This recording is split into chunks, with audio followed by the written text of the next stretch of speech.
Hello welcome back to our contract law series जहाँ पे we discuss each provision in detail and हम आपके doubts को clear करने की कोशिश करते हैं। तो इन द प्रीवियस लेक्चर हम लोग हम लोगों ने डिस्कस कर लिया था, चैप्टर 4 का कंप्लीट कर दिया था, परफॉर्मेंस कैसे की जाती है।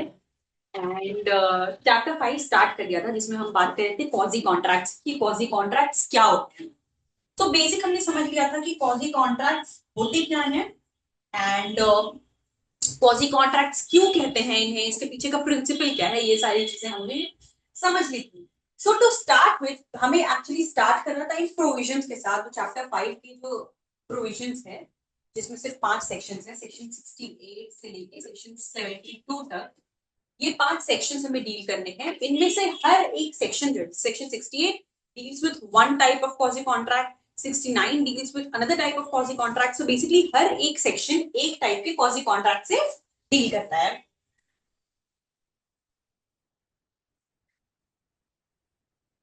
Now before we start with the sections actually एक क्विक रिवीजन हमने क्वाजी कॉन्ट्रैक्ट्स का जो कॉन्सेप्ट समझा था उस पे।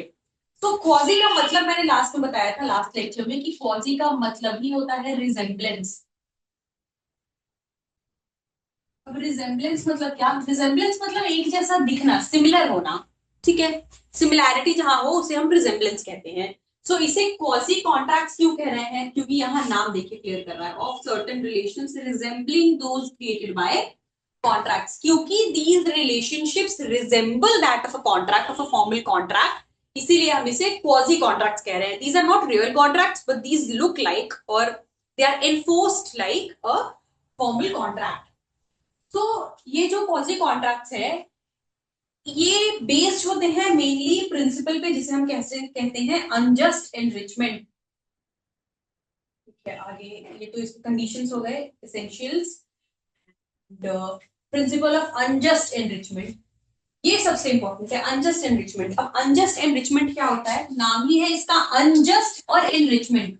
अनजस्ट मतलब something that is not just, मतलब जो फेयर नहीं है, और एनरिचमेंट किसी का एनरिच होना। सो एक की कॉस्ट पे दूसरे का एनरिच होना, मतलब दूसरे का फायदा होना, is the principle of unjust enrichment. Principle कहता है नेमो डेबिट लॉक्यूप्लेटर एक्स एलिएना जैक्यूटेरा। सो कहता क्या है कि no one should be benefited at the cost of another. एक का फायदा हो वो ठीक है, फायदा होना इज ओके, लेकिन दूसरे के कॉस्ट पे नहीं, मतलब दूसरे का नुकसान हुआ उस नुकसान की वजह से किसी और का फायदा हो जाए, ये नहीं हो सकता। अनजस्ट एनरिचमेंट का प्रिंसिपल यही कहता है कि एक के कॉस्ट पे दूसरे का फायदा नहीं हो सकता। This is the why behind the law. It occurs when one party retains a benefit that would be fundamentally unfair to keep. ठीक है, no one ought to be enriched at another's expense. ये कहता है unjust enrichment का principal. सो quasi contracts के case में जो पूरे सेक्शंस में जब हम देखेंगे जो प्रिंसिपल अप्लाई होता है वो है क्वाजी कॉन्ट्रैक्ट्स।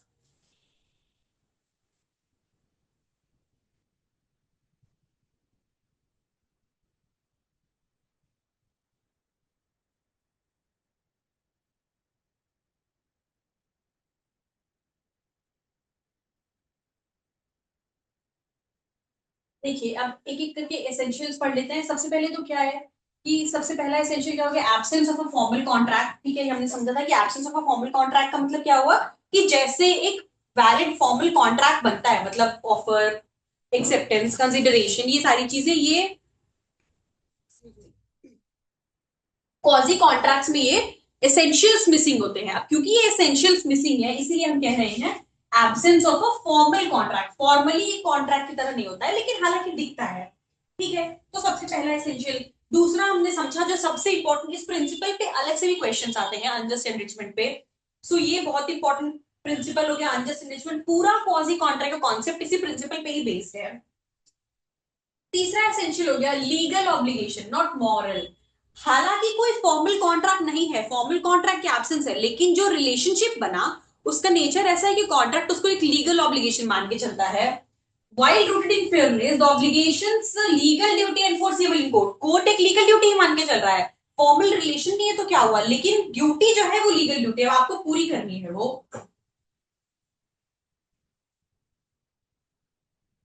और लास्ट हो जाता है non gratuitous act. Non gratuitous act का क्या मतलब होता है? इसका मतलब ये होगा कि भाई पार्टी ने जो सर्विस दिया है वो फ्री की नहीं दी है। ग्रेचुटस एक्ट होगा कि वो फ्री की सर्विस है, पर नॉन ग्रेचुटस एक्ट का मतलब है कि पार्टी इस एक्सपेक्टेशन से काम कर रही है कि उसको उसके लिए रीइंबर्स किया जाएगा। देखिए, if you perform a service for someone is a favour, उसे कहेंगे ग्रेचुटसली, ग्रेचुटस एक्ट, मतलब without any expectation in return, ठीक है।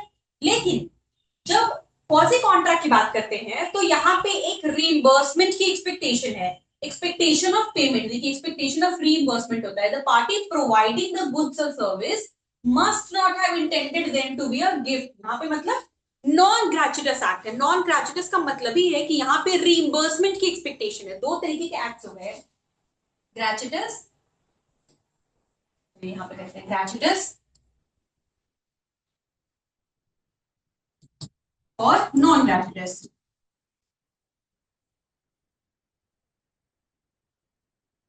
अब ग्रेचुटस और नॉन ग्रेचुटस क्या है? मतलब ये कि ग्रेचुटस एक्ट जो है उसमें एक्सपेक्टेशन किसी रिटर्न की नहीं है, रीइंबर्समेंट नहीं, जो किया वो एज अ गिफ्ट किया, वो मेरी मर्जी से किया, वॉलंटरी सर्विस किया, ठीक है।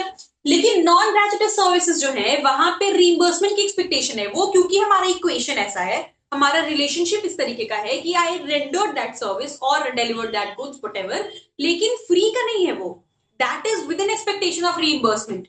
तो इसे कहते हैं नॉन ग्रेचुटस एक्ट। तो क्वाजी कॉन्ट्रैक्ट जो है वो ग्रेचुटस सर्विस के लिए नहीं है, नॉन ग्रेचुटस एक्ट है। मतलब ये कि भाई जो सर्विस किया या जो गुड्स डिलीवर किया उसके लिए रीइंबर्समेंट चाहिए। अब आता है टाइप्स ऑफ कॉन्ट्रैक्चुअल ऑब्लिगेशन, जिसकी बात मैं कर रही थी कि हर सेक्शन जो है वो एक तरीके के क्वाजी कॉन्ट्रैक्ट की बात करता है, मतलब एक सर्टेन टाइप के कॉन्ट्रैक्चुअल रिलेशनशिप की बात करता है। So going ahead with this, सबसे पहले सेक्शन 68। सेक्शन 68 क्या कह रहा है? सेक्शन का नाम देखिए, claim for necessaries supplied to person incapable of contracting or on his account. मतलब नेसेसरीज, नेसेसरीज क्या चीज हुई? सबसे पहले तो क्या कह रहा है? क्लेम फॉर नेसेसरीज, मतलब नेसेसरीज के लिए क्लेम।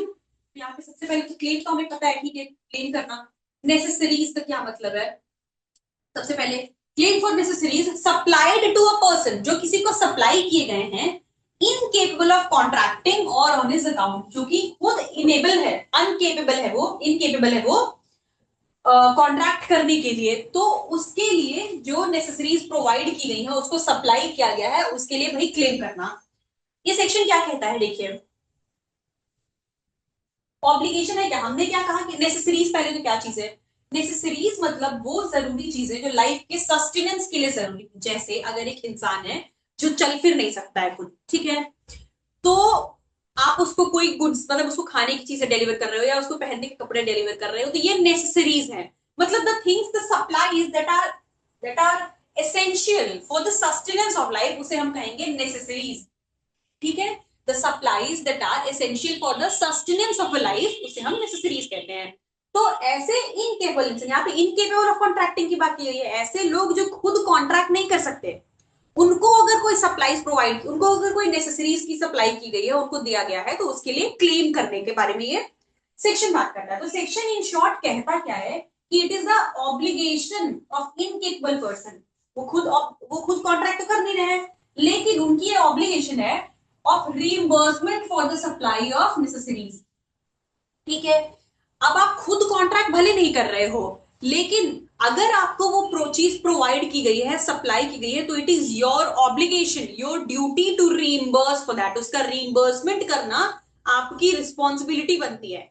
ये सेक्शन उसी के बारे में बात करता है। कहता क्या है? देखिए, if a person incapable of entering into a contract, सबसे पहला एसेंशियल क्या हो गया कि पर्सन जिसको प्रोवाइड किया जा रहा है, गुड्स जो प्रोवाइड किए जा रहे हैं, वो खुद कॉन्ट्रैक्ट करने के लिए इनकेपेबल है, ठीक है। कॉन्ट्रैक्ट करने के लिए इनकेपेबल कौन हो सकते हैं? तो वो कोई बच्चा है या वो कोई इनसेन पर्सन, यही सारे लोग हैं जो इनकेपेबल है। तो ऐसा कोई इंसान, ठीक है, जो कि खुद कॉन्ट्रैक्ट में एंटर करने के लिए इनकेपेबल है, is supplied with necessaries. Second essential क्या हो गया? नेसेसरीज की सप्लाई की गई है। अब नेसेसरीज जैसे मैंने अभी बताया कि the essentials for sustenance of a life, the supply of essentials for the sustenance of a life, उसे हम नेसेसरीज कह रहे हैं। suited to their condition in life, suited to their condition in life, उनकी लाइफ के sustenance के लिए उनको जो जरूरी है। नाउ द सप्लायर, इस सप्लायर का क्या हक बनता है यहाँ पे? Is entitled to be reimbursed. अब भाई मैंने प्रोवाइड तो कर दिया, लेकिन मेरा क्या हक बनता है, मेरा भी तो कुछ राइट बनता है ना। Why would I do something for no reason.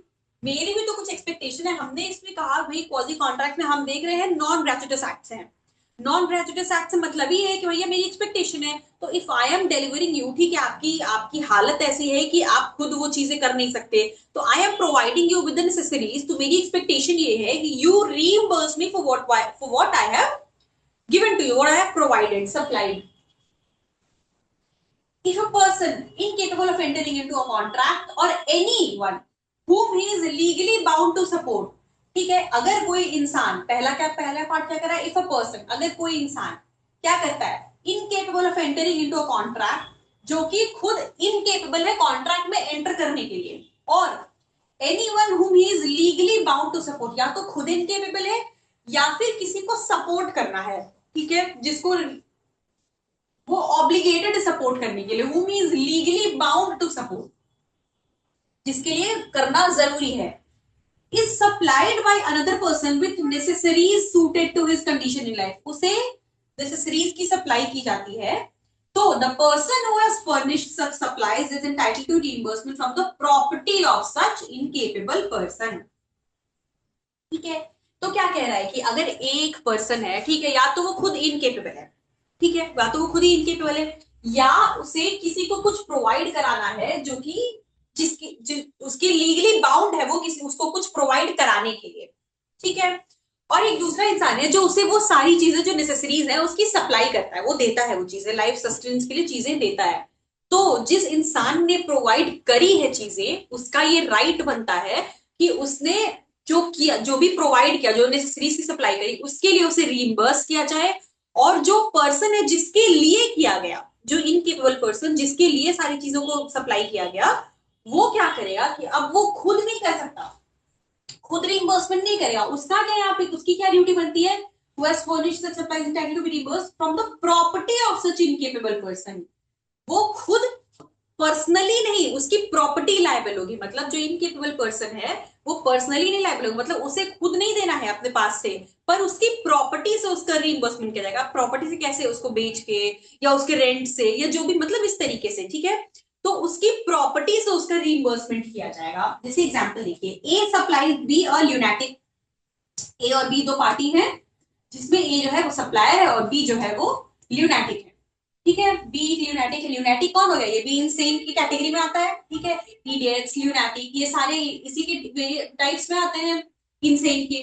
तो ए जो है सप्लायर है और बी एक ल्यूनेटिक है, ठीक है, सब with necessaries suitable to his condition in life. अब ए ने क्या किया भैया, इसको नेसेसरीज प्रोवाइड की है,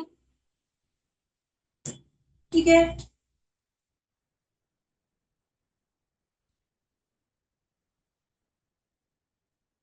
ए ने क्या किया, इसको नेसेसरीज प्रोवाइड किए हैं,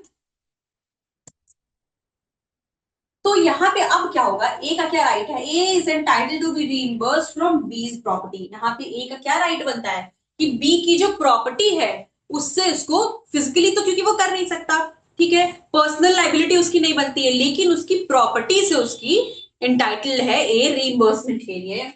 अब देखिए B, A supplies the wife and children of B a lunatic, ठीक है, यहाँ पे क्या है, ए जो है वो सप्लायर है, बी जो है वो ल्यूनेटिक है।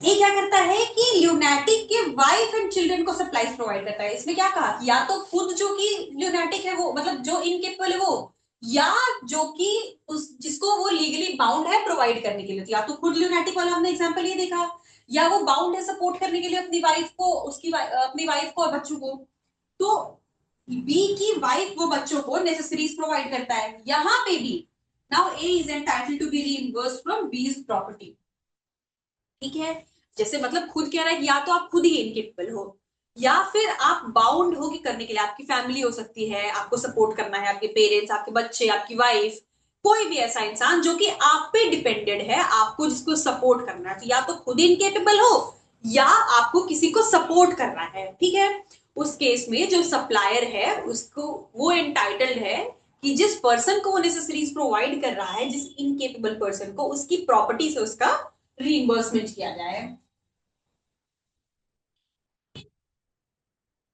देखिए अब इसके बेनिफिशियरीज में कौन कौन, मैंने कहा कि दो कैटेगरी हो गई, पहला तो भाई इनकेपेबल पर्सन खुद कह दिया, दूसरे उन पे डिपेंडेंट जो है।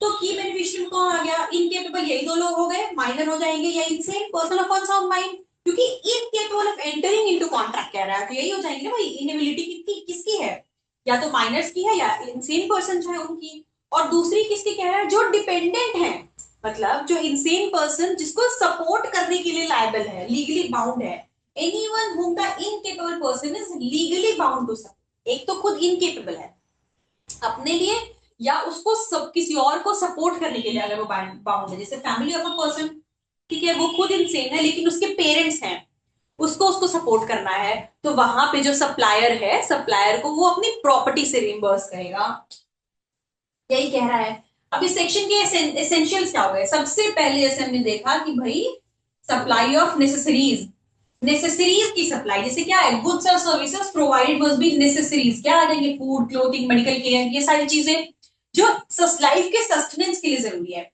सूटेड टू कंडीशन, अब सूटेड टू कंडीशन क्या हुआ, मतलब कि द आइटम्स, कौन से आइटम्स, जो नेसेसरीज प्रोवाइड की गई है, जो सप्लायर प्रोवाइड कर रहा है वो, उनके बारे में must be appropriate to the person's actual requirements and station in life।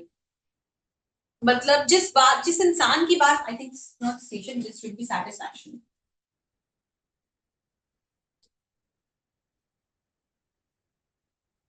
जिस सिचुएशन में वो है, उस सिचुएशन को सूट करते हुए वो सारी चीजें उसको प्रोवाइड की गई हैं। नो पर्सनल लाइबिलिटी, यही है, पर्सनल लाइबिलिटी नहीं है, बल्कि लाइबिलिटी किस चीज से बनती है, उस इंसान की प्रॉपर्टी से। The incapable person is not personally liable, personally liable नहीं है वो, but the supplier can only recover cost from the person property, सिर्फ प्रॉपर्टी से लेने के लिए इंटाइटल्ड है वो। व्हाट क्वालिफाइज एज नेसेसरीज, हमने देखा कि लाइफ के सस्टेनेंस के लिए जो जरूरी, जैसे क्या चीजें हैं, बेसिक चीजें, फूड, शेल्टर, क्लोथिंग, ये सब तो आ ही गया, ठीक है। डेवलपमेंटल नीड्स जैसे एजुकेशन, ये सारी चीजें, मेडिकल नीड्स, मेडिकल ट्रीटमेंट, ये सारी चीजें। अब इसमें एक्सक्लूडेड क्या है, आप किसी लग्जरी चीज को, जैसे लग्जरी आइटम्स और फैंसी गुड्स, इन सारी चीजों को आप नेसेसरीज में नहीं काउंट कर सकते हो। जैसे for example there is a lunatic person, ठीक है, उसने अपने घर में एसी फिट कराया, अब इसके लिए आप सप्लायर को, भाई इसके लिए सप्लायर जो है वो ये नहीं है, ये क्वाजी कॉन्ट्रैक्ट में फिर नहीं कवर हो जाए, कवर होगा इसमें। आप नेसेसरी में नहीं है, इसके लिए वो बिल्कुल रिस्पॉन्सिबल नहीं है, मतलब सब जो भी ए पर्सन है, अगर कि उसने, ल्यूनाटिक इंसान है कोई, उसे गर्मी लग रही है, ठीक है, बहुत गर्मी लगती है, तो लेकिन गर्मी लगती है तो उसके लिए आपको फैन की जरूरत है। आप अगर चाहो, आप बोलो कि मुझे एसी चाहिए, तो सप्लायर आपको देने के लिए बिल्कुल भी वहां पे रिस्पॉन्सिबल नहीं है। फिर यू कैन नॉट क्लेम की नेसेसरीज हमें नहीं प्रोवाइड की, नहीं, लग्जरी आइटम्स इसमें नहीं आएंगे, बेसिक जो फंडामेंटल चीजें हैं आपके सस्टेनेंस के लिए, वो सारी चीजें इसमें कवर होती हैं।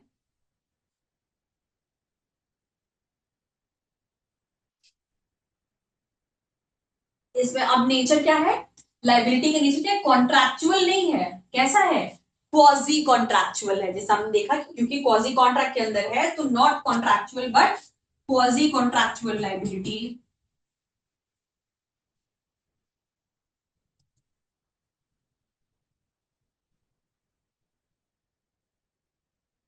ठीक है, ये section I hope this is very easy and I hope ये क्लियर है। तो बेसिकली बस इतना सा कह रहा है कि कोई इनकेपेबल इंसान है, इनकेपेबल में प्राइमरीली कौन आता है, या तो माइनर हो जाएंगे या फिर इंसेन होते हैं, यही दो लोग हो जाते हैं जो कि एंटर ही नहीं कर सकते, तो इनकेपेबल में तो यही हो जाएंगे। मेजर बेनिफिशियरीज तो यही हुए, या दूसरा क्या कह रहा है,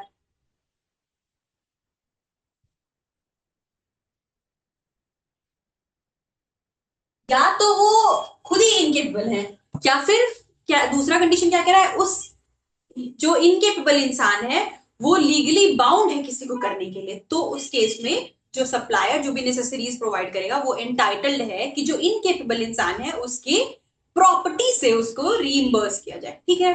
अब although there is no formal contract, कोई फॉर्मल कॉन्ट्रैक्ट नहीं हुआ, लेकिन ये नेचर ऐसा है कि भाई अगर आप उसको, जैसे हमने देखा कि पर्सनल लाइबिलिटी नहीं है, सिर्फ प्रॉपर्टी से रिकवर किया जा सकता है, सिर्फ रिकवर से जो सप्लायर है वो रिकवर कर सकता है। तो यहाँ पे अब ऐसा नहीं है भाई कि आप अगर इसको लेके जाते हो, आप अगर इसका रिइंबर्समेंट नहीं करते हो कि मेरी कोई लाइबिलिटी नहीं बनती है, तो कोर्ट कह रहा है कि भाई ऐसा है पर्सनल लाइबिलिटी नहीं बनती है, लेकिन आपको रीइंबर्स करना है उसे, आप अपनी प्रॉपर्टी से करो। तो although not a formal contract, लेकिन वहां पे रीइंबर्समेंट का राइट है सप्लायर के पास, ठीक है। ये पहला हो गया। दूसरा,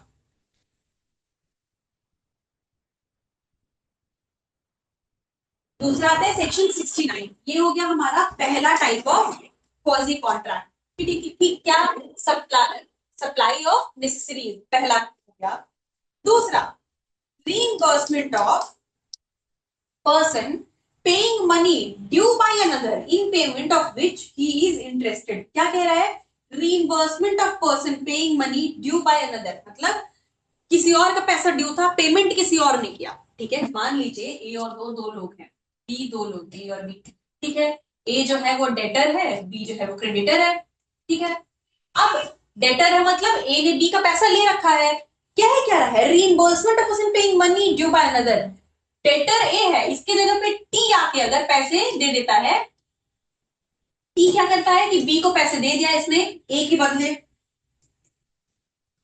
टी ने पैसे दे दिए एक ही जगह पे, ठीक है। तो अब ये सेक्शन क्या कह रहा है कि जिसने पैसे दिए किसी और की जगह पे, ड्यू बाय अनदर, ड्यू किसी और का था, दिए किसी ने, उसको रीइंबर्समेंट करनी, रीइंबर्समेंट ऑफ पर्सन, इसे रीइंबर्स करना चाहिए इन payment of which he is interested, ऐसे पेमेंट में जहां पे वो इंटरेस्ट क्या है। पूरा सेक्शन क्या है ये समझते हैं, ठीक है।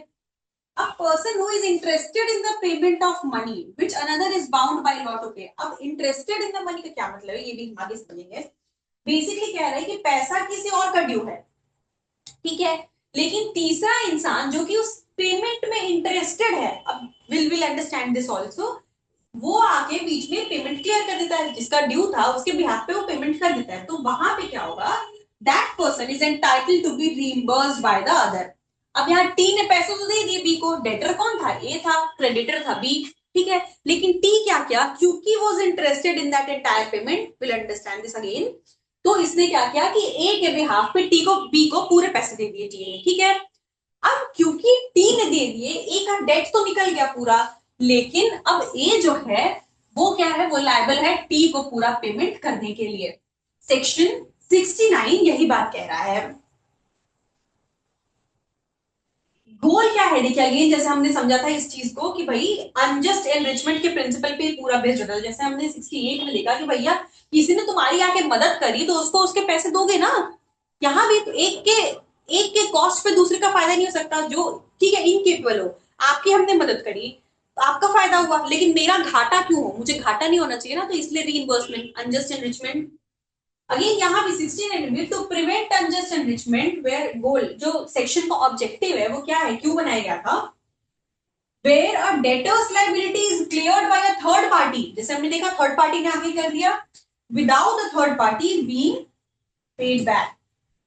भाई क्या है कि उसको क्योंकि ड्यू उसका हो गया, उसको उसको वापस करो, वरना भी इसका तो फायदा हो गया, ठीक है, ए का तो फायदा हो गया, लेकिन टी का क्या?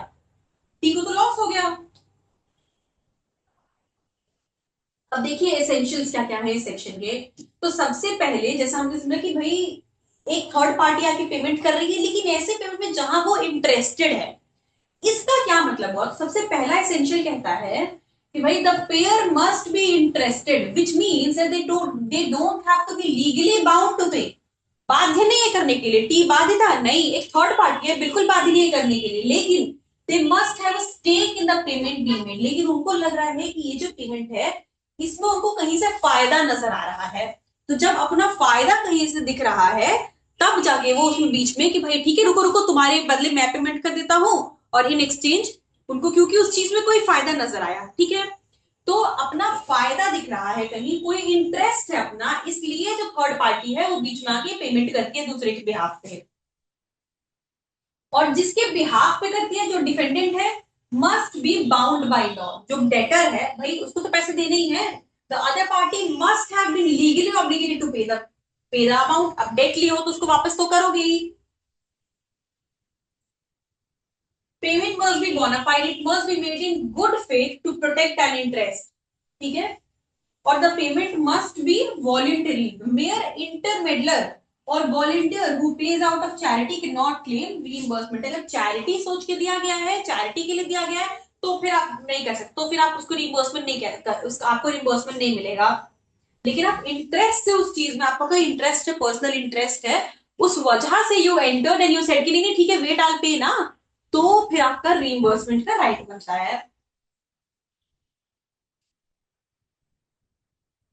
देखिए सबसे पहले क्या है, defining interest versus legal obligation. हमने देखा कि एक पार्टी जो डिफेंडेंट है, जो डेटर है, उसके लिए तो ऑब्लिगेटरी है, भाई पैसे लिए हैं तो आपको देना है, इसके लिए तो ऑब्लिगेटरी है।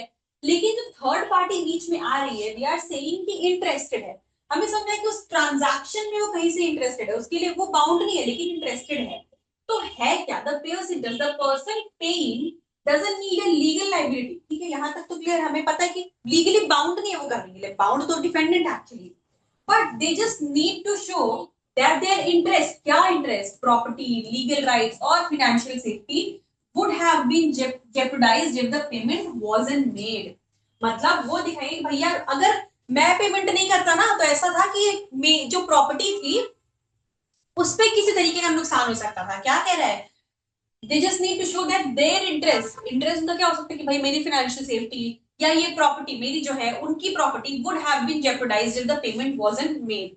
ठीक है, अब जैसे मान लो कि एक ए है इंसान, ठीक है, इसने क्या किया कि आ, अपने दोस्त से, जो कि है डी, ठीक है, अपने दोस्त से कुछ गोल्ड लोन लिया, मतलब लोन नहीं लिया, सिर्फ कुछ गोल्ड किया लिया, और इसे जाके एक्स की शॉप पे रख दिया एज सिक्योरिटी पैसे लेने के लिए। ठीक है, गोल्ड लोन के लिए कुछ पैसे ले लिए और एज सिक्योरिटी इसके गोल्ड को इसके दुकान में दिया। उससे बस सिर्फ इसने इतना कहा कि भाई थोड़ी सी जरूरत है, बस मदद कर दो। इसने कुछ दिन ले लिया, ठीक है, कुछ दिन के लिए।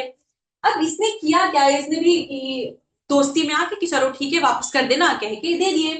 अब ए ने क्या किया, उस गोल्ड को ले जाके एक्स के, जो कि एक शॉपकीपर है, ज्वेलर है, उसकी शॉप पे आज सिक्योरिटी रख के उससे पैसे ले लिए। अब जब डी को ये बात, 6 महीने बीत गए, इसके पैसे का रिइंबर्समेंट नहीं हुआ, पैसे चुका नहीं पा रहा था एक्स, जब पैसे देगा एक्स को वापस तब तो इससे ज्वेलरी मिलती, पर हो ही नहीं पा रहा था, कर ही नहीं पा रहा था, 6 महीने बीत गए ऐसे। जब डी को इस बारे में पता चलता है तो इसने क्या कहा, रुक भाई रुक, तेरे भी हाथ में मैं पेमेंट कर दे रहा हूँ। तो क्योंकि इस गोल्ड में वो इंटरेस्टेड था, उसका पैसा है वो चला जाता ना, वो गोल्ड उसका था, तो इसने क्या किया, एक्स को जाके ए के बदले पेमेंट कर दिया। ठीक है, अब यहाँ पे ए जो है वो, उसकी लाइबिलिटी बनती है कि वो डी को, यानी अपने फ्रेंड को, उसके बिहाफ पे पेमेंट करे। ये है इंटरेस्टेड का मतलब कि भाई आप उस ट्रांजैक्शन में इंटरेस्टेड हो। क्यों, क्योंकि आपकी प्रॉपर्टी को लेके या आपकी कोई चीज है जिसको लेके आप उस चीज में इंटरेस्टेड हो कि भाई अगर ये जो ट्रांजैक्शन है, जो पैसे हैं वो क्लियर नहीं हुए, इसका रीपेमेंट नहीं हुआ, तो इससे कहीं ना कहीं आपकी प्रॉपर्टी जो है वो रिस्क पे आ जाएगी, वो स्टेक पे आ जाएगी। तो इसलिए इस एग्जाम्पल से हमें ये चीज क्लियर हुई।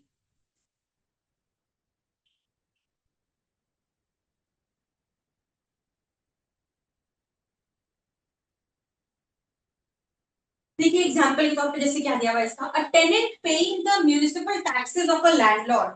ठीक है, टेनेंट ने लैंडलॉर्ड के टैक्सेस दे दिए, क्यों, to prevent the building from being auction by the government. कि भैया अगर इसके टैक्सेस नहीं क्लियर हुए, मान लीजिए बहुत दिन से, हमें सबको पता है कि हाउस का टैक्स लगता है, ठीक है, अगर टैक्सेस नहीं दिए तो इसका घर बिक जाएगा, नीलाम हो जाएगा, तो मेरा क्या, फिर मैं यहाँ रहे तो मैं रहा हूं। तो इसने लैंडलॉर्ड के बिहाफ पे टैक्सेस पेमेंट कर दिया। अब इस केस में जो टेनेंट है, इस टेनेंट को रीइंबर्स होने का के लिए एंटाइटल्ड है, और जो लैंडलॉर्ड है उसकी लाइबिलिटी बनती है कि वो टेनेंट को रीइंबर्स करे। ये हो गया second type of quasi contract, जो कह रहा है कि भाई आपके बिहाफ पे कोई पेमेंट करता है अगर जाके किसी ऐसे ट्रांजैक्शन में जिसमें कि वो इंटरेस्टेड है, और इंटरेस्टेड मतलब कैसा, ऐसा कि पैसे का फायदा वो वाला इंटरेस्टेड नहीं, मतलब जिस चीज के बारे में बात हो रही है, जिस चीज से रिलेटेड ट्रांजैक्शन है उसमें आप कहीं ना कहीं इंटरेस्टेड हो, क्योंकि वो चीज से आपको लॉस होगा। इंटरेस्टेड का ये मतलब है कि अगर वो पैसे क्लियर नहीं हुए तो कहीं ना कहीं वो आपके ऊपर रिस्क आएगा, आपको जेपरडाइज करेगा।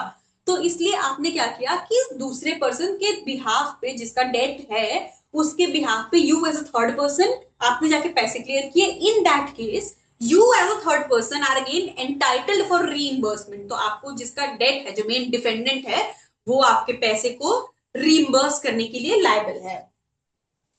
This is the second type of quasi contracts. अब आते हैं थर्ड, थर्ड बात करता है, थर्ड क्या कह रहा है, obligation of person enjoying benefit of non gratuitous act. अभी हमने नॉन ग्रेचुटस एक्ट समझा। नॉन ग्रेचुटस एक्ट मतलब ये है कि जहां पे आप रीइंबर्समेंट की एक्सपेक्टेशन से कुछ कर रहे हो। हमने अभी समझा था कि ग्रेचुटस और नॉन ग्रेचुटस का क्या मतलब है। ग्रेचुटस जहां पे एक्सपेक्टेशन रीइंबर्समेंट की नहीं है, लेकिन नॉन ग्रेचुटस में एक्सपेक्टेशन है रीइंबर्समेंट की। तो ये सेक्शन क्या है, कह रहा है, नाम क्या है, obligation of person enjoying benefit of non gratuitous act. किसी ने कोई नॉन ग्रेचुटस ग्रेचुटस एक्ट किया, so sorry, why am I getting fumbled again again, non gratuitous कोई एक्ट किया है, तो वहां पे जो पर्सन उसके बेनिफिट को एंजॉय कर रहा है उसका कुछ ऑब्लिगेशन भी बनता है। भैया तुम्हारे लिए किसी ने कुछ कर दिया, ठीक है, बेनिफिट तो आप एंजॉय करो, लेकिन आपकी कोई ऑब्लिगेशन भी बनेंगे, उस बारे में बात करता है। तो सेक्शन क्या कह रहा है, देखिए, where a person lawfully does anything for another. ठीक है, एक पर्सन है ए, उसने दूसरे के लिए कुछ किया, ए है, उसने टी के लिए कुछ किया, ठीक है, और डिलीवर्स एनीथिंग टू हिम, उसके लिए कुछ किया या इसको कोई सामान डिलीवर किया, ठीक है, not intending to do so gratuitously, मतलब फ्री का नहीं किया है, नॉन ग्रेचुटस एक्ट है, मतलब विद एक्सपेक्टेशन ऑफ बेनिफिट, ये तो क्लियर है। जहां पे लिखाई है not intending to do so non gratuitously, मतलब फ्री की सर्विस नहीं है वो। In that case and such other person enjoys the benefit thereof. और टी जो है, ए ने टी को कोई सामान डिलीवर किया या कोई सर्विस इसके लिए की, ठीक है, और टी जो है उसके बेनिफिट्स को एंजॉय कर रहा है, इस केस में the latter is bound to make compensation. भैया तुम्हारे लिए इसने कुछ किया है, ठीक है, तुम्हारे लिए किया है, तो इसको रिइंबर्स करने की तुम्हारी लाइबिलिटी बनती है। प्रिंसिपल क्या है, if you keep the benefit you must pay the price, again the principle of unjust enrichment comes into play. भाई तुम्हारे लिए हुआ, उसने तो तुम्हारे बेनिफिट का कर दिया, पर फिर उसका क्या, उसका भी सोचो। तो ये सेक्शन यही कहता है, क्योंकि हमें पता है कि अनजस्ट एनरिचमेंट का प्रिंसिपल क्या कह रहा है कि एक के बेनिफिट, एक के कॉस्ट पे दूसरे का बेनिफिट नहीं हो सकता। तो this section is all about that. जैसे एग्जाम्पल, इसको फिर समझ लेते हैं। Where a person lawfully does anything, जब एक पर्सन लॉफुली किसी के लिए कुछ करता है या कुछ डिलीवर करता है, ठीक है, not intending to do so gratuitously and such other person enjoys the benefit thereof, the latter is bound to make compensation to the former in respect of or restore the things so done or delivered। या तो जो हुआ है उसके लिए compensation दो, या तो जो हुआ है उसके लिए आप उसे कॉम्पनसेट करो, मतलब जो सर्विस जितनी दी गई है उसके लिए या तो आप उसे कॉम्पनसेट करो, या फिर क्या, रिस्टोर करो। जो जो भी चीज मिली है या जो सर्विस मिली है, जितना मिला उसको या तो रिस्टोर करो। रिस्टोर का क्या मतलब है, there is this term called restoration. Restoration का क्या मतलब है, रिस्टोरेशन का मतलब है कि भैया आपको या तो जितना मिला है उसे रिस्टोर का मतलब होता है जो प्रीवियस कंडीशन थी वैसे कंडीशन में वापस पहुंचा देना। तो या तो आप उसे जैसे पहले था, मतलब जो सामान डिलीवर किया गया था या जो सर्विसेज डिलीवर की गई थी उसे बिल्कुल वापस लौटा दो, ठीक है। एग्जाम्पल जैसे देखिए, यहाँ पे ऑप्शन क्या है, यहाँ पे दो रास्ते दे दिए गए हैं। अभी तक हमने देखा कि भाई आपको रीइंबर्समेंट करना है, चाहे नेसेसरीज की सप्लाई हो या आपके बिहाफ पे किसी ने पेमेंट किया है, दोनों केस में रीइंबर्समेंट है। सेक्शन 70 है जो तीसरे टाइप का, इसमें क्या है कि भैया कोई चीज अगर नॉन ग्रेचुitously की गई है तो आपके पास दो रास्ते हैं, या तो आप उसको रीइंबर्स करो, कॉम्पनसेशन दो, या फिर रिस्टोर करो। एग्जाम्पल देखिए, A a tradesman leaves goods at B's house by mistake, गलती से बी के यहाँ छूट गया। Now B treats the goods as, अब उसने अपना मान लिया, गलती से छूट गया तो उसने अपना मान लिया। अब यहाँ पे क्या है, या तो आप उसको पैसे दो या फिर उसके सामान उसको वापस दो, ठीक है। दूसरा एग्जाम्पल देखिए, ग्रेचुitously और नॉन ग्रेचुitously का यहाँ पे डिफरेंस समझ में आ जाएगा। यहाँ पे तो क्योंकि भाई इसने अपने पैसे, अपने इसका सामान जो है गलती से वहां पे छूट गया, ऐसा कोई इंटेंशन नहीं था कि फ्री का तुमको सामान देके जा रहे हैं, गलती से लेके आया था पर छूट गया, तो आपके पास क्या रास्ते, या तो जितना अमाउंट का है उसको वो सामान उतना अमाउंट दे दो या फिर रिस्टोर कर दो, मतलब उसे सामान वापस कर दो। दूसरा एग्जाम्पल क्या कह रहा है, A saves B property from fire, B की घर पे आग लग गई, अब उसने उसे ए ने क्या किया कि भाई आग दिखे रहे, आग लग गई, आग लग गई, और उसने घर बचाया, उसने फायर ब्रिगेड को कॉल किया और आग से बचाने की कोशिश की। नाउ यहाँ पे क्या है, अब आप किसी की कोई मदद कर रहे हो, घर बचाने की कोशिश कर रहे हो, अगर घर में आग लग गई तो इस एक्सपेक्टेशन से नहीं कि मैंने घर बचाया, घर पे पानी डाला या फायर ब्रिगेड को कॉल किया है तो मुझे इसके लिए रिवॉर्ड दिया जाए, नहीं। ये एक ग्रेचुटस एक्ट है जो कि वॉल्यूंटरीली दिया जा रहा है without an expectation of return. कोई एक्सपेक्टेशन नहीं कि आपको सामने से इसके लिए रिवॉर्ड दिया जाए, ये रीइंबर्समेंट के उससे नहीं दिया जा रहा एक्सपेक्टेशन से। यहाँ पे A is not entitled to compensation if the circumstances show that he intended to so gratuitously. भैया नॉर्मली अगर आग लग गई तो नॉर्मल केसेस में क्या होगा, आप वॉल्यूंटरी सर्विस दे रहे हो ना, फायर ब्रिगेड को जल्दी कॉल किया कि भाई यहाँ पे आग लगी हुई है, आप आइए देखिए। मीनवाइल आप लोगों को बाहर निकाल रहे हो, वो लोग बता रहे कि नहीं नहीं आग लगी है कोई मत जाना। आप इस एक्सपेक्टेशन थोड़े करोगे घर बच जाएगा तो मेरे लिए मुझे रिइंबर्स किया जाएगा, नहीं। फ्री सर्विस है तो ये ठीक है। ये आता है सेक्शन 70। इस सेक्शन के लिए एसेंशियल्स क्या क्या है, सबसे पहले तो जो हो रहा है एक्ट वो लॉफुल होना चाहिए, ठीक है। अगर अनलॉफुल है या इलीगल काम है तो इस सेक्शन का एप्लीकेशन नहीं होगा। तो सबसे पहले लिखा हुआ है क्योंकि लॉफुली डज समथिंग, जो काम है वो लॉफुल है। नॉन ग्रेचुटस इंटेंट, भाई आपके इंटेंट से क्लियर होना चाहिए कि आप जो कर रहे हो वो फॉर रीइंबर्समेंट है।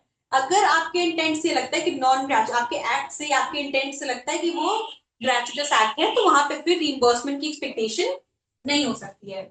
जैसे कि गिफ्ट या चैरिटी के केस में, आप चैरिटी के लिए पैसे डोनेशन के लिए दे रहे हो, डोनेशन के लिए देंगे फिर इससे थोड़े कि कल को आप उससे आपको उस पैसे के लिए आपको रीइंबर्स किया जाएगा, नहीं।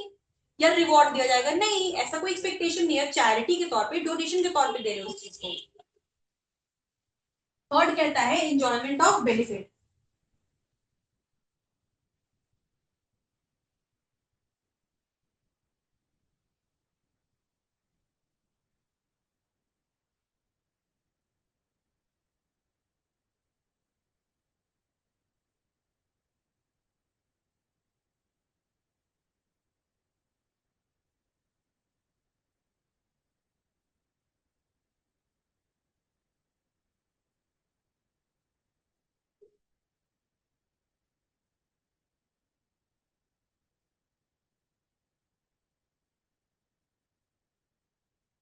ठीक है। अब एंजॉयमेंट ऑफ बेनिफिट, अब दूसरा इंसान क्या है, the other person must have had a choice and voluntarily accepted या एंजॉयड द बेनिफिट। अब उसने क्या किया कि जो सर्विस हुई है, नॉन ग्रेचुटस जो भी एक्ट हुआ है उसका बेनिफिट उसने उठाया है, ठीक है, दूसरी पार्टी ने। देखिए क्लियरली कॉन्सेप्ट ऑफ ग्रेचुटस है नॉन ग्रेचुटस एक्ट। ग्रेचुटस क्या है, an act done out of love affection और चैरिटी, मतलब without an expectation of reimbursement, ठीक है। Non-gratuitous, an act done with the expectation of payment or compensation। ये हो गया, ये डिफरेंस है दोनों के बीच। I hope now this is very much clear.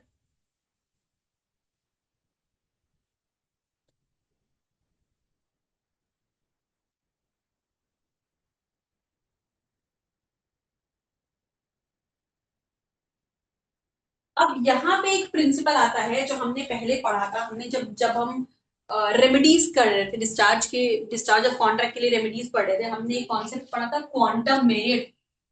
Quantum merit क्या था, एज मच एज डिजर्व, ने पढ़ा था as much as deserve. As much as deserve का मतलब क्या है, यहाँ पे सेक्शन 70 में प्रिंसिपल अप्लाई होता है कि भाई मतलब मैंने जितना काम कर दिया तुम्हारे लिए, जो भी सर्विसेज डिलीवर कर दिए या जो गुड्स अभी तक डिलीवर कर दिए हैं, उतने का या तो कॉम्पनसेशन दे दो, ठीक है, या फिर उसको रिस्टोर कर दो। तो यही कह रहा है compensation versus contract price, since there is no formal contract there is no agreed price, ठीक है। तो होता क्या है यहाँ पे, अब the court awards compensation based on quantum meruit, कि भाई जितने का गुड्स प्रोवाइड किया गया या जितने की सर्विसेज दी गई है उतना पैसा वापस मिलना चाहिए, the reasonable value of the services goods provided. क्योंकि इसके पहले के दो सेक्शंस में क्या था, जैसे देखिए इसके पहले के दो सेक्शन में था कि भाई जितना अमाउंट का डेट है, जितना पैसा चुकाया जा रहा है उतने के लिए वो एंटाइटल्ड है, ठीक है। 68 में वही था कि जितनी की सप्लाईज दी जा रही है उतने उसको प्रॉपर्टी से रीइंबर्स होना है। लेकिन यहाँ पे क्या है, यहाँ पे वो सर्विस या गुड्स डिलीवर कर रहा है कुछ, ठीक है, वो नॉन ग्रेचुटस है। तो अब पता कैसे चलेगा कि वो कितने के लिए, आप जैसे इसमें लिखा था कि कुछ सामान छोड़ के चला गया पर वो एग्जैक्ट क्या वैल्यू है ये नहीं पता। तो इस केस में क्या होता है कि भाई यहाँ पे कोर्ट लगा या कोई सर्विस ही दी गई है, कितने की है ये पता लगाने के लिए कोर्ट क्वांटम मेरिट का प्रिंसिपल अप्लाई करता है कि भाई जितना किया गया है उतने के लिए कॉम्पनसेशन आपको दिया जाएगा, और अगर नहीं तो आता है रेस्टोरेशन। फिर या तो कॉम्पनसेशन तो मुझको, या लेकिन अगर वो भी नहीं तो फिर रिस्टोर करना जो सामान वापस था। The goal is to restore the provider to the position they would have been, it not necessarily provide a benefit profit margin. अगर नहीं तो फिर जो सामान दिया गया है वो वापस करो, रिस्टोर करो पोजीशन। ये बात करता है section 17।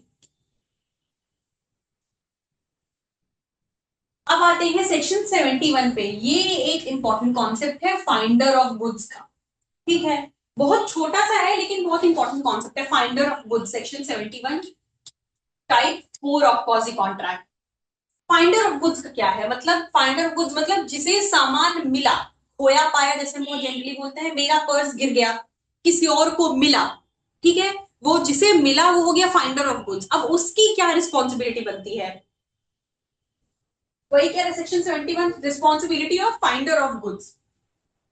A person who finds goods belonging to another, जैसे मैंने कहा मेरा पर्स गिर गया, किसी और को मिला, ठीक है, उसे मिला, and takes them into custody, अपने पास रख लेता है, is subject to the same responsibility as bailee. Now bailee क्या होता है? आई एम श्योर आप सबने कॉन्ट्रैक्ट पहले पढ़ा होगा, तो अगर पढ़ा है तो ठीक है, नहीं पढ़ा है तो हम आगे पढ़ेंगे। एक कॉन्सेप्ट होता है bailment, concept of bailment, bailment of goods. अब ये बेलमेंट क्या होता है? बेलमेंट का मतलब ये होता है कि बेलमेंट में दो पार्टी होती है। जैसे हमने कॉन्ट्रैक्ट में अब तक क्या पढ़ा, प्रॉमिसर प्रॉमिसरी, वैसे ही बेलर और बेली दो पार्टी होती है, ठीक है। तो जिसका सामान है वो हो गया बेलर, जिसको दिया वो हो गया बेली। मान लीजिए मेरा मेरा घर है, ठीक है, दिस इज माय हाउस। मैं क्या करती हूँ, मेरा नाम एस हुआ, सौम्या, ठीक है, मैं, मेरा नेबर है एन, मैं जा रही हूँ 20 दिन के लिए बाहर, ठीक है, 20 दिन के लिए बाहर जा रही हूँ मैं। तो मैंने क्या किया कि मैंने कहा कि भाई ऐसा है कि आप प्लीज इन 20 दिनों के लिए मेरे घर को देखोगे क्या, मेरे एब्सेंस में बस देख रेख करना कि मेरा घर ठीक ठाक रहे, कोई चोर ना आए, मेरे पौधों में पानी दे देना, बस आप मेरे घर की थोड़ा सा देख रेख कर लेना। मैंने अपने नेबर एन को 20 दिन के लिए अपने घर को सौंप दिया एक तरीके से कि भाई घर की देख रेख करना, ठीक है। अब यहाँ पे क्या है, टाइम स्पेसिफाइड है 20 दिन के लिए, पर्पस स्पेसिफाइड है कि भाई क्योंकि मैं जा रही हूं मेरे एब्सेंस में मेरे घर की देखरेख करना, पर्पस भी स्पेसिफाइड है। और सब्जेक्ट मैटर क्या है, मेरा घर एक सब्जेक्ट मैटर है, उसमें एक पार्टी देने वाली है, मैं हूं, मैं देने वाली, एस जो है वो देने वाला हो गया, एक लेने वाली पार्टी है, ठीक है, एन जिसको मिल रहा है, कोई चीज मिल रही है, ठीक है, एक स्पेसिफिक पर्पस है। क्या पर्पस है? मेरे एब्सेंस में मेरे घर को देखना, और एक स्पेसिफिक पीरियड है 20 दिन के लिए। तो जब एक स्पेसिफिक पर्पस के लिए, दिन स्पेसिफिक होना जरूरी नहीं है, हालांकि यहाँ पे एग्जाम्पल में हो भी सकता है नहीं भी, पर पर्पस स्पेसिफिक होना बहुत जरूरी है। स्पेसिफिक पर्पस के लिए जब एक पार्टी दूसरी पार्टी को कोई चीज देती है, ठीक है, कि वो पर्पस कंप्लीट होने के बाद वो चीज उसे वापस कर दी जाए, इसे हम कहते हैं, इस कॉन्सेप्ट को कहते हैं बेलमेंट।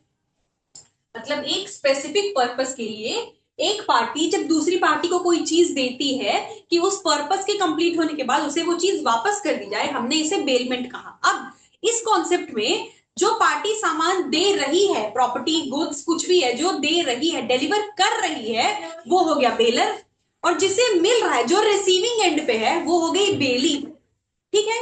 आई होप कि दिस इज वेरी क्लियर। इसे हम बेलमेंट का कॉन्सेप्ट एक अलग से पूरा डिस्कस करेंगे, प्लेज बेलमेंट ये सब अलग कॉन्सेप्ट है, लेकिन यहाँ for the basic of understanding this, क्योंकि यहाँ पे लिखा है it's the same responsibility as bailee, तो इस बेली को समझने के लिए हमें जरूरी है कि बेलमेंट के इस छोटे से कॉन्सेप्ट को बेसिकली समझे कि एक पार्टी दूसरे को दे रही है, जिसे मिल रहा, जो रिसीविंग एंड पे है वो हो गई बेली।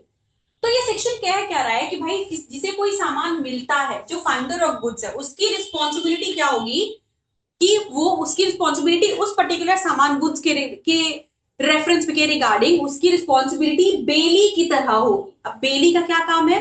बेली का काम है कि पर्पस सर्व होने के बाद वो उसको लौटा दे। जैसे 20 दिन बाद जब मैं घर वापस आई, एन ने मुझे घर की चाबी वापस दे दी कि भाई ये लो, आपका घर बिल्कुल सेफ है, मैंने देख रेख कर ली। बेलमेंट के कॉन्सेप्ट में हमेशा ये होता है पर्पस सर्व हुआ, सर्व होने के बाद वो गुड्स को वापस कर देना है बेलर को, बेली की रिस्पॉन्सिबिलिटी बनती है कि वो बेलर को वापस कर दे। ये होता है बेलर बेली का रिलेशनशिप, ठीक है।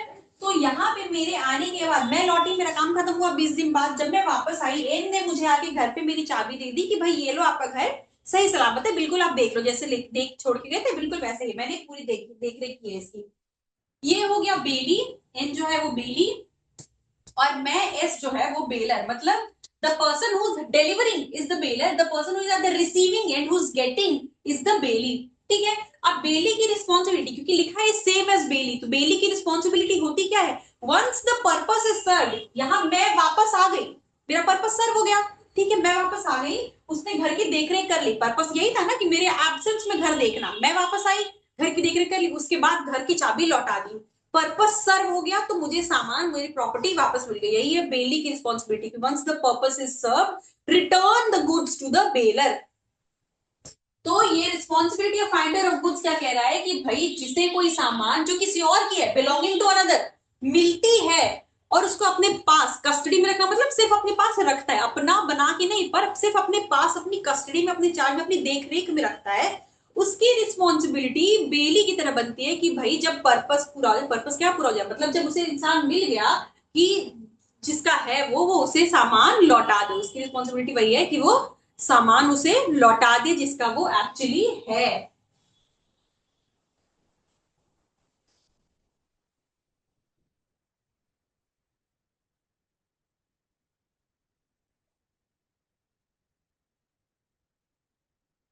Duties of the finder as a bailee, bailee की तरह है। Under section 71 the finder has specific legal obligations, क्या है, ड्यूटी ऑफ रीजनेबल केयर, ठीक है, मेरे एब्सेंस में घर देखना, रीजनेबल केयर मतलब पूरा जो ध्यान रखना, मतलब मेरे पौधों का ध्यान रखना, घर में कोई आए नहीं, रीजनेबल केयर जितना एक ऑर्डिनरी पर्सन ले सकता है, जितना मैं उस जगह पे होती में ध्यान देती उतना ध्यान रखना, तो क्या है, reasonable care must take as much care of the goods as a man of ordinary prudence, मतलब मेरी जगह कोई और होता तो मैं घर के लिए जितनी देखभाल करता उतनी देखभाल करना, ठीक है, रीजनेबल केयर की ड्यूटी है बेली की। दूसरा, duty to trace the owner, अब भैया ऐसा नहीं कि सामान मिले क्योंकि आपकी कस्टडी में है, आपका नाम ही फाइंडर ऑफ गुड्स है, तो आपको मिल तो गया, लेकिन आप उसके रियल ओनर को ढूंढने की कोशिश करो, आपकी ड्यूटी है कि आप उसके रियल ओनर को ढूंढोगे, मेक रीजनेबल एफर्ट्स, और ऐसा नहीं है कि आप सिर्फ कह दिया आपने, ऐसा ही कि मान लीजिए आपको पर्स मिला, 10 दिन बाद आप जाके पुलिस को बोलते कि मैंने तो बहुत ढूंढने की कोशिश की कोई मिला ही नहीं मुझे, या गुड गोल्ड बिस्किट आपको रोड पे गिरे हुए मिल गए, ठीक है, आपने क्या किया कि आपने उसे कुछ दिन तक अपने पास रखा और मन में ये सोचा कि अब 10 दिन बाद जाके पुलिस को पता कि मैंने बहुत कोशिश की ढूंढने की पर कोई मिला ही नहीं, मैं क्या करूं, मैं रख लेता हूं, तो ये ऐसा नहीं, पर आपने रीजनेबल एफर्ट्स करने चाहिए ढूंढने के। ड्यूटी टू रिटर्न, जैसे मैंने बताया बेली का काम ही वही है कि पर्पस सर्व होने के बाद रिटर्न कर देना, तो ये इसमें भी duty to return, the finder must return the goods once the true owner is found, एक बार जहां ओनर मिला उसको उसको सामान वापस कर देना। नो राइट ऑफ ओनरशिप, आपकी ओनरशिप का राइट्स नहीं है उन गुड्स के ऊपर, आप उसके मालिक नहीं हो, तो ये चार ड्यूटीज जो है वो क्या है, बेली की है, वही फाइंडर ऑफ गुड्स की है, फाइंडर ऑफ, इसमें कहीं ना सेम रिस्पॉन्सिबिलिटी एज बेली, तो फाइंडर ऑफ गुड्स की क्या रिस्पॉन्सिबिलिटी होगी, पहले तो उसका रीजनेबल क्या, जैसे वॉलेट है उसे संभाल के रखेंगे, उसमें जितने पैसे हैं पैसे वैसे, ये नहीं कि पैसे निकाले वॉलेट फेंक दिया कि मुझे उससे क्या मतलब है, नहीं, आप उसके वॉलेट को जैसे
तो ये 4 ड्यूटीज हुई फाइंडर ऑफ गुड्स की। ड्यूटीज क्या क्या हुई कि हमें पढ़ना है कि रीजनेबल केयर पहले तो देना है, जो चीज आपको मिली है उसको ध्यान से आप रखोगे, रीजनेबल केयर जितना लेना चाहिए आपको।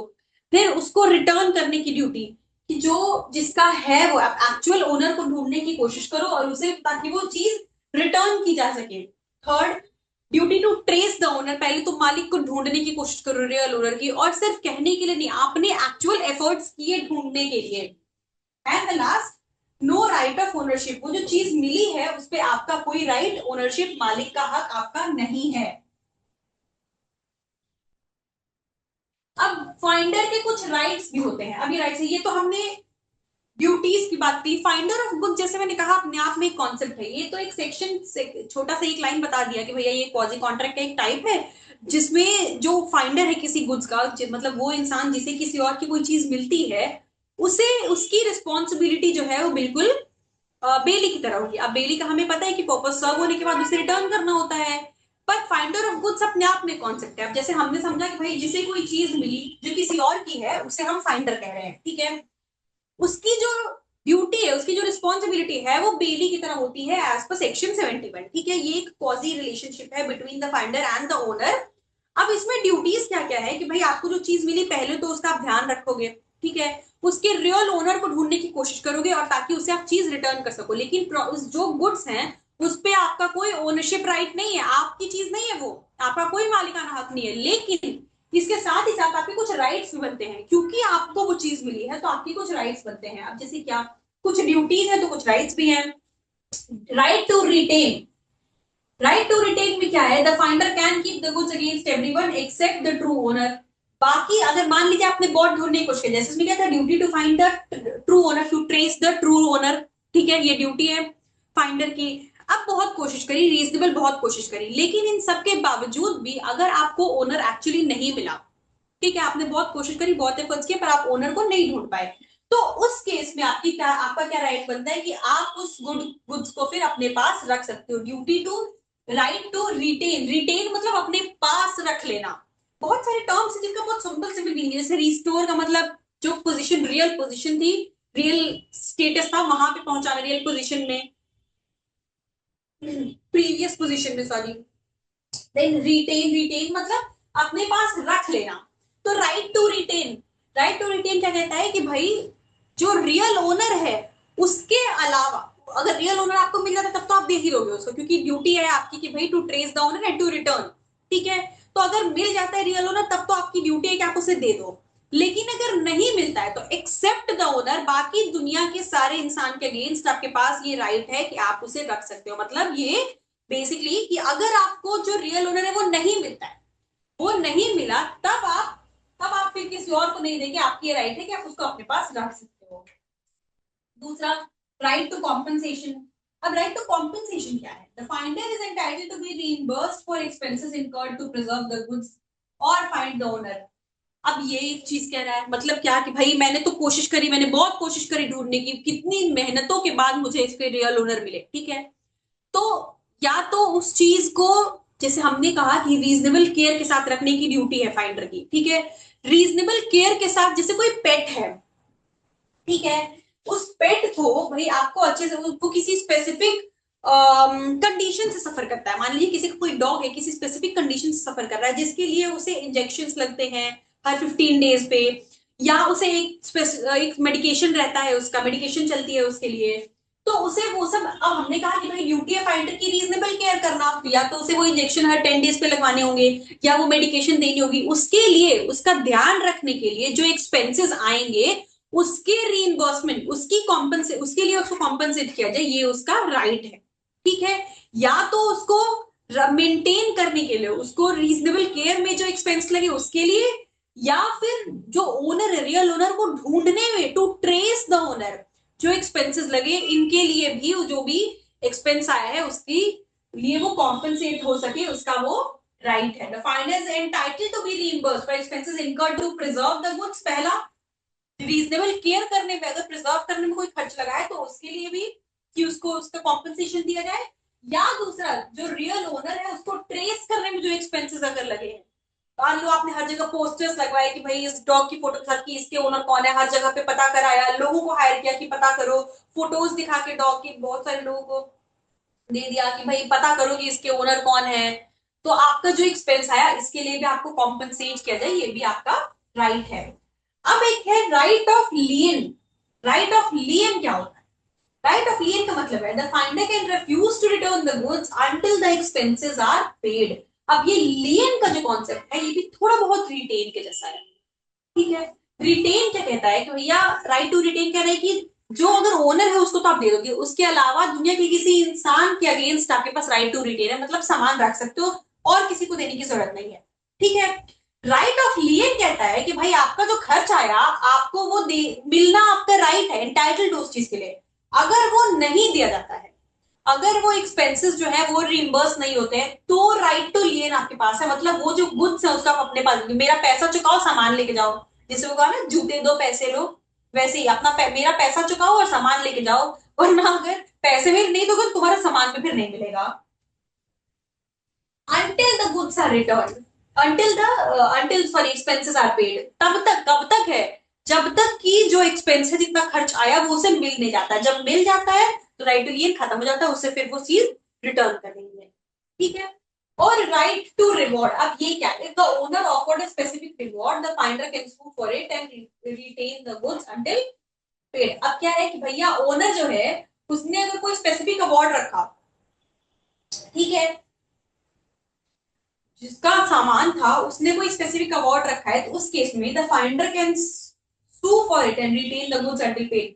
उस केस में फाइंडर जो है जिसे सामान मिला वो अगर चाहे तो वो केस कर सकता है, वो सू कर सकता है ओनर को कि भाई मेरा मुझे मिला है ना, मुझे इसका रिवॉर्ड मिलना चाहिए, मतलब रिवॉर्ड के लिए भी वो इंटाइटल्ड है कि उसको सामान लेके जाए तो वो अगर वो रिवॉर्ड मिले, अगर स्पेसिफिकली जो ओनर है उसने कोई रिवॉर्ड्स डिक्लेयर किए हैं, और अगर रिवॉर्ड देने से मना करता है ओनर तो उस केस में वो सू कर सकता है कि भाई मैं तब तक तुम्हारी प्रॉपर्टी नहीं दूंगा जब तक मुझे ये जो रिवॉर्ड अमाउंट तुमने ही कहा था, मैंने तो कहा नहीं, तुमने जो रिवॉर्ड अमाउंट कहा वो मुझे नहीं मिलेगा, तो I won't give you your thing, जैसे राइट टू लियन। तो बेसिकली ये सारी चीजें आपस में कनेक्टेड है, देखिए सब कुछ कहीं ना कहीं निकला।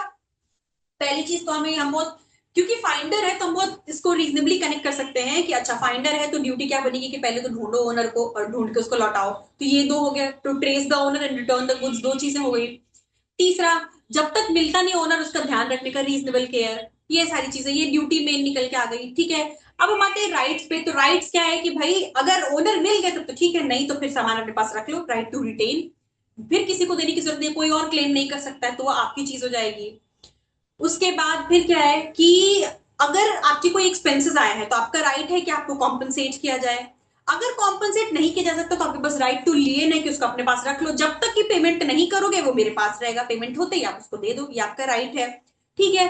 और एक और राइट क्या बनता है, राइट टू रिवॉर्ड, कि अगर ओनर ने कोई रिवॉर्ड्स डिक्लेयर कर रखे हैं तो उसके लिए भी, और आप फाइंडर हो तो आपके राइट्स बनते हैं कि आपको वो रिवॉर्ड जिस भी चीज के लिए है वो दिया जाए, अगर देने से ओनर मना करता है तो आप ओनर को सू कर सकते हो, I am the finder and he declared he announce this reward, तो मुझको मिलना चाहिए, और जब तक नहीं मिलेगा तब तक आप राइट टू लियन क्योंकि आपके पास है तो आप उसको अपने पास रिटेन करके रख सकते हो।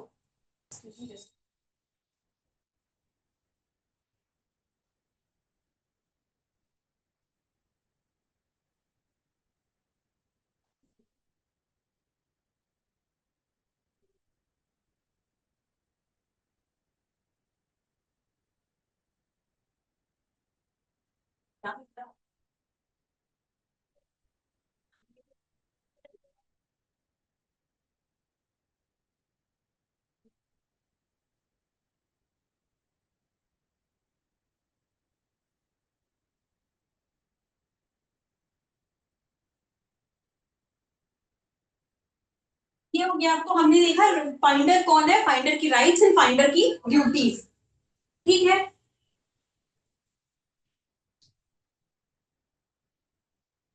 अब देखिए जैसे example, A finds a diamond ring on the floor of B shop, B की दुकान थी, ए को जो है एक डायमंड रिंग मिली, जिसे मिली ये कौन हो गया, ये हो गया फाइंडर ऑफ गुड्स,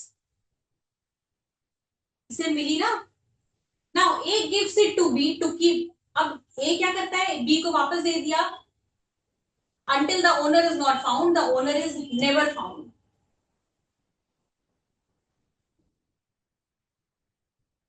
बी की दुकान है, ठीक है, बी की दुकान पे ए को क्या होता है, दो लोग यहाँ पे, ए और बी, दो पार्टी दिया हुआ है, ए और बी। बी जो है वो शॉपकीपर है और ए यहाँ पे गया, इसको यहाँ पे एक डायमंड रिंग मिलती है। अब ए को डायमंड रिंग मिली तो उसने उठा के क्या किया कि भाई बी को दे दे कि ये लो रखो, जो भी ओनर आएगा, तुम्हारी शॉप है यहाँ पे, कोई ना कोई तो आएगा, किसी का गिरा ही है तो कोई आएगा लेने, उसे दे देना वापस, ठीक है। अब यहाँ पे क्या होता है कि भाई इसका कोई ओनर कभी आया ही नहीं। इस केस में क्या हो सकता है, as the finder now A has better title than B. मिला किसको था, इसने मिला ए को, इसने दे दिया बी को कि तुम्हारी दुकान है, तुम्हारी दुकान में मिला तो जरूर किसी तुम्हारे किसी कस्टमर का होगा, रख लो, कोई आएगा तो दे देना, ठीक है। मिला ए को, मतलब फाइंडर ए हुआ, लेकिन उसे रखा किसने है अभी, बी, मतलब किसके पोजीशन में है, बी के। यहाँ पे इस केस में फाइंडर ऑफ गुड्स हम ए को ही कहेंगे, क्यों, क्योंकि है भले सामान है अभी बी के पास, बी के पोजीशन में, लेकिन मिला ए को है, तो जिसे मिलेगा हम फाइंडर उसे कह रहे हैं, ए हो गया फाइंडर ऑफ गुड्स, ठीक है। In this case A has better title than B. अब अगर इसका मालिक कभी नहीं आता है, कभी कोई नहीं पूछने आता इस रिंग के बारे में, तो ए के पास एक बेटर टाइटल है देन बी, मतलब उसका राइट बनता है। यहाँ पे हमने क्या देखा, right to retain finder of goods के पास होता है कि अगर कभी ओनर ट्रेसेबल नहीं, ट्रेस नहीं हो पाता है, irrespective of, despite reasonable efforts, आपने बहुत कोशिश की लेकिन उसके बाद भी नहीं मिलता है, तो यहाँ पे ए जो है यानी फाइंडर ऑफ गुड्स के पास राइट टू रिटेन होता है, तो ए जो है इसके पास बेटर टाइटल है देन बी। बी कौन है, the shopkeeper, and everyone else except the true owner. अब ट्रू ओनर जब आएगा तब ए दे देगा, वरना शॉपकीपर को भले इसने पोजीशन में दिया था लेकिन इससे बेटर टाइटल फाइंडर के पास है यानी ए के पास। इस केस में क्या होगा, B must return the ring to A if the owner is not traced, ठीक है। यहाँ पे अब अगर ओनर नहीं मिलता है, ओनर आ जाता है तब तो ओनर को दिया जाएगा रिंग।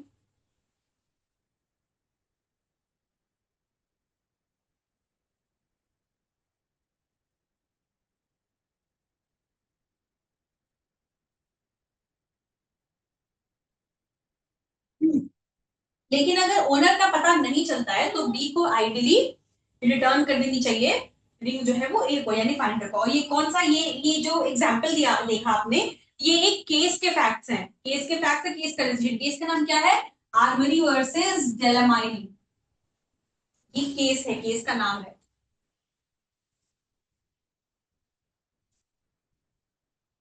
अब आ जाते हैं लास्ट सेक्शन 72 पे। सेक्शन 72 क्या करिए, हो गया हमारा fifth type of quasi contract.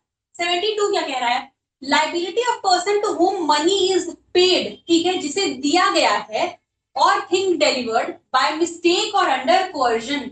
अगर कोअर्जन या मिस्टेक की वजह से, मतलब या तो कोअर्जन से, ठीक है, कोअर्जन में हमने क्या पढ़ा था कि डरा धमका के, ठीक है, या तो डरा धमका के किसी को कोई चीज दी गई है या पैसा दिया गया है, या फिर कोई चीज डिलीवर की गई है, और मिस्टेक में, या तो कोर्जन से या मिस्टेक से किसी को पैसा दिया गया है या कोई चीज डिलीवर की गई है, उस पर्सन की क्या लाइबिलिटी, जिसे डिलीवर किया गया या जिसे पैसा पे किया गया, उसकी क्या लाइबिलिटी बनती है। यहाँ पे a person to whom money has been paid or anything delivered by mistake or under coercion must repay or return it.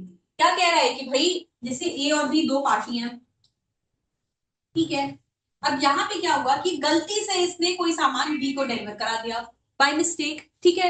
ए ने बी को कोई सामान, मान लो इसको ये डिलीवर करना था एक्स के यहाँ, गलती से इसने बी का एड्रेस डाल दिया, बी के पास चला गया, ठीक है।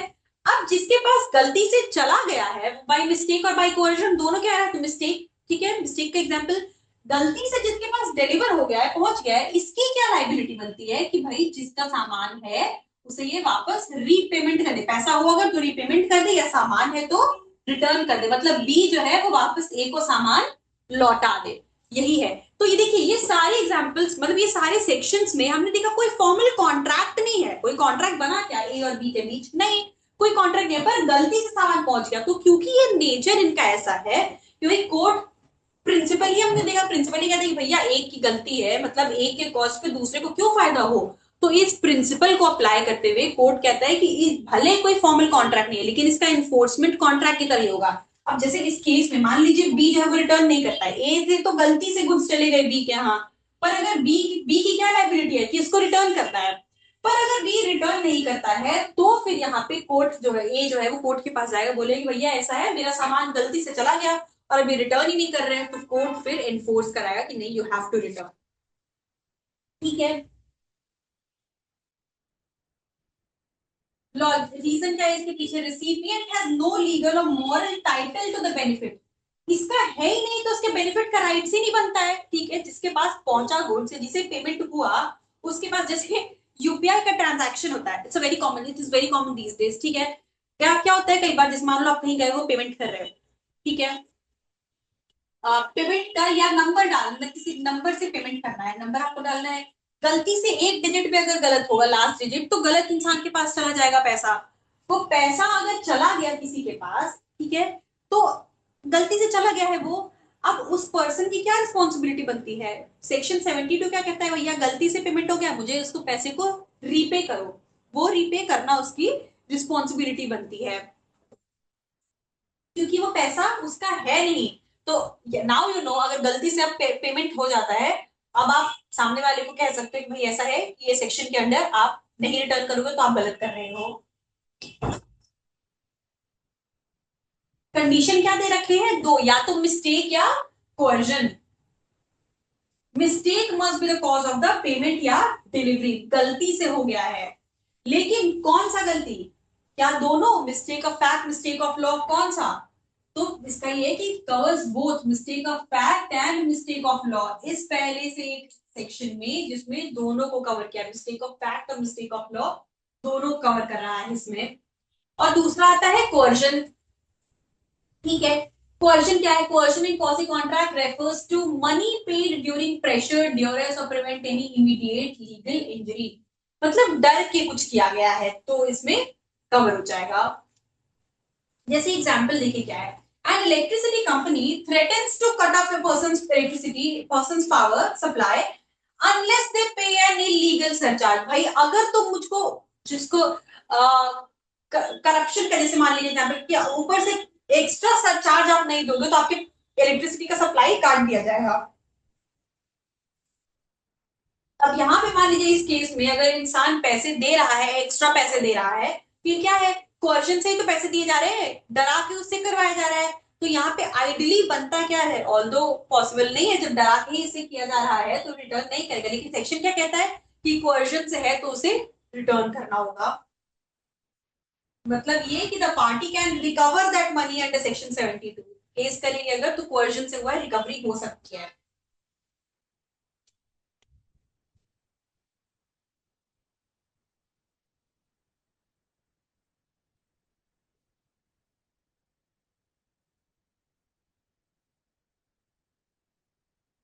अब देखिए क्वाजी, ये इस तरीके से हमने 5 तरीके के क्वाजी कॉन्ट्रैक्ट समझे। ठीक है, इस एक क्वाजी कॉन्ट्रैक्ट में कुछ लिमिटेशंस भी हैं, इसकी क्या लिमिटेशंस है, while this obligation provide a remedy for unfairness, इन सब में वही चीज है, there are subject to several constraints, जैसे कि लैक ऑफ म्यूचुअल इंटेंट, पहला, because there is no meeting of minds, meeting of minds कहाँ है, मीटिंग ऑफ माइंड्स तब तो ये फॉर्मल कॉन्ट्रैक्ट ही हो जाते हैं।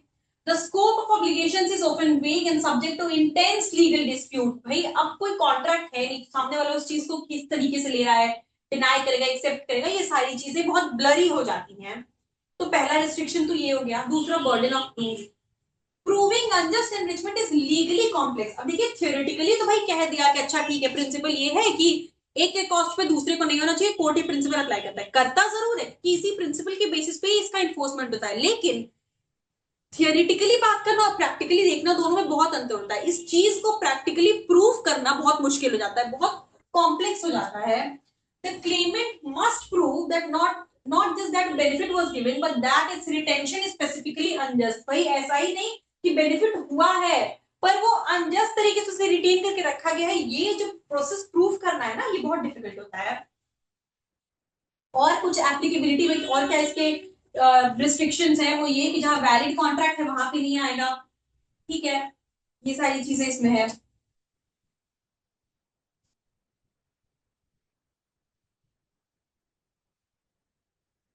देखिए एक लैंडमार्क केस है, state of west Bengal versus BK Mondal, जिस केस में कोर्ट ने कहा कि भाई if the government has enjoyed the benefit of the work, ठीक है, कंस्ट्रक्शन वर्क के रिगार्डिंग ये पूरा केस था, उसमें गवर्नमेंट और कंस्ट्रक्शन वर्कर्स का कुछ था dispute.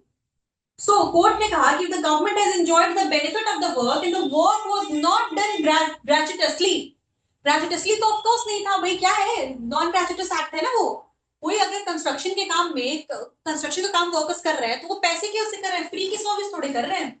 In that case the government was bound to pay compensation, government को पैसा देना ऑब्लिगेटरी है, गवर्नमेंट को पैसे देने होंगे इस चीज के लिए। इसका सिग्निफिकेंस क्या है, वेरी इंपॉर्टेंट केस, क्योंकि this case confirm that section 70, ठीक है, ऑब्लिगेशन टू पे नॉन ग्रेचुitous एक्ट वाले में confirm that section 70 can be used to prevent the government from benefiting from informal but lawful work। यहां तक कि ये सेक्शन गवर्नमेंट वर्क के लिए भी एप्लीकेबल होगा।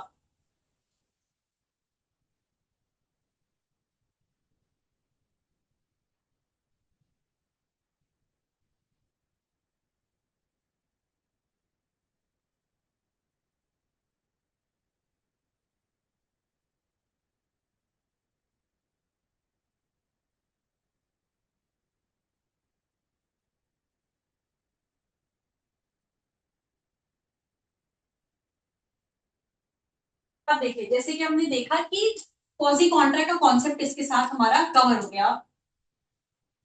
क्वाजी कॉन्ट्रैक्ट्स होते क्या है, हमने देखा कि ये रिजेंबल करते हैं एक फॉर्मल कॉन्ट्रैक्ट को, ठीक है। ये एक फॉर्मल कॉन्ट्रैक्ट है नहीं, लेकिन उसको रिजेंबल करते हैं। इसमें प्रिंसिपल क्या अप्लाई होता है, अनजस्ट एनरिचमेंट। कोर्ट इसी प्रिंसिपल के बेसिस पे चीजें डिसाइड करती है। और इसमें 5 टाइप के कॉन्ट्रैक्ट हमने देखे।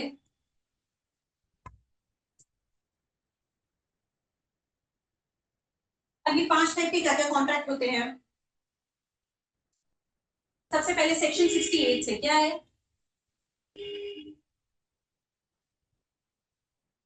68 में क्या बात कर रहा है, claim for necessaries. Section 68 claim for necessaries, कि भाई अगर किसी इनकेपेबल पर्सन, इनकेपेबल कौन सा, incapable of entering into a contract, उसे कोई चीज डिलीवर की जाती है, नेसेसरीज सप्लाई की जाती है, कोई चीज मतलब नेसेसरीज, नेसेसरीज की सप्लाई की जाती है, तो जिस पर्सन ने सप्लाई किया है वो एंटाइटल्ड है कि उस पर्सन के प्रॉपर्टी से उसका रीइंबर्समेंट किया जाए। ठीक है, सेक्शन 68। 69 किस बारे में बात करता है, कि भाई किसी एक ने दूसरी की जगह पेमेंट करा है। सेक्शन 69 रीइंबर्समेंट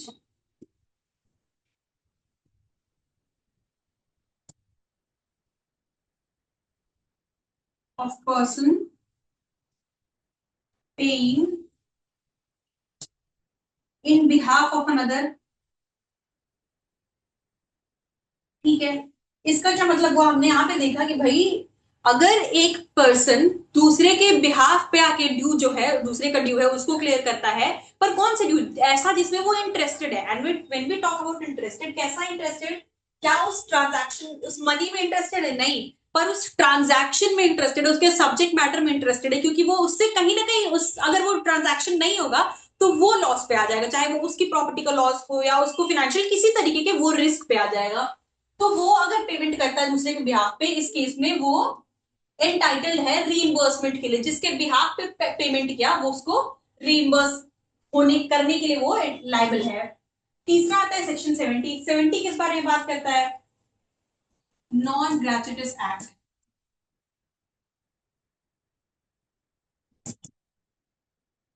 नॉन ग्रेचुitous एक्ट, अगर कोई एंजॉय कर रहा है जिसे सर्विस या कोई गुड्स सर्विसेज रेंडर की गई है, गुड्स दिए गए हैं कोई, तो उसका उसके लिए क्या है, ऑब्लिगेटरी है भाई, कि या तो आप जो जितना भी सर्विस किया गया है या गुड्स डिलीवर किए गए हैं उसके लिए रिइंबर्स करो या फिर रीस्टोर कराओ। ये बेस्ड होता है on the principle of quantum period.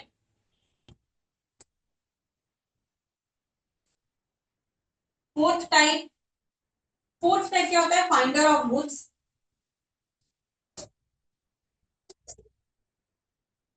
Section 71 finder of goods का हमने देखा कि भाई जिसे कोई सामान मिला उसकी रिस्पॉन्सिबिलिटी बिल्कुल बेली की तरह होती है। हमने फाइंडर ऑफ गुड्स की राइट्स एंड ड्यूटीज भी डिस्कस की। और लास्ट होता है section 72 goods delivered or money paid by mistake या coercion। अगर या तो सामान कोई गुड्स है जिसको कि डिलीवर किया गया है या मनी है उसे पेमेंट किया गया है अंडर अ मिस्टेक या कोवर्जन, तो जिसे किया गया है मतलब पेमेंट किया गया है या डिलीवरी की गई है उसको क्या है, उसको रीपे करना है या रिटर्न करना है, ये उसकी लायबिलिटी बनती है। So with this we have covered the entire concept of quasi contracts. तो चैप्टर